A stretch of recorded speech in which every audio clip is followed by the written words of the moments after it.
Zee 24 तास एक पाऊल पुढे। आणि निवृत्ती वेतन मिळण्याच्या मागण्यांकरता आज अंगणवाडी महिला कर्मचाऱ्यांनी नागपुरात मुख्यमंत्र्यांच्या बंगल्यावर मोर्चा नेला।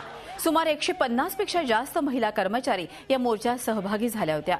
मोर्चेकरी अगदी मुख्यमंत्र्यांच्या दारापर्यंत पोहोचल्यानं सुरक्षा व्यवस्थेवर प्रश्नचिन्ह निर्माण झालंय।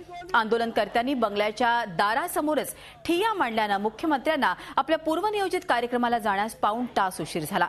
आंदोलनकर्त्या महिला हळूहळू करत एकत्रित आल्या आणि पोलिसांना काही कळण्याच्या आतच त्यांनी अगदी मुख्यमंत्र्यांच्या दारावर धडक दिली होती। या घटनेमुळे पोलीस कर्मचारी आणि अधिकाऱ्यांची तारांबळ उडाली होती। आमची मागणी हीच होती की त्यांनी आम्हाला येऊन भेटावं, आमचे प्रश्न त्यांनी ऐकावे आणि हाच प्रश्न आमचा मुख्य होता पेन्शनचा। आणि पेन्शनचा जीआर लवकर त्यांनी काढावा। आमचा 2000चा आमचा जीआर आहे, त्यांनी त्याची अंमलबजावणी करावी। झी 24 तास एक पाऊल पुढे।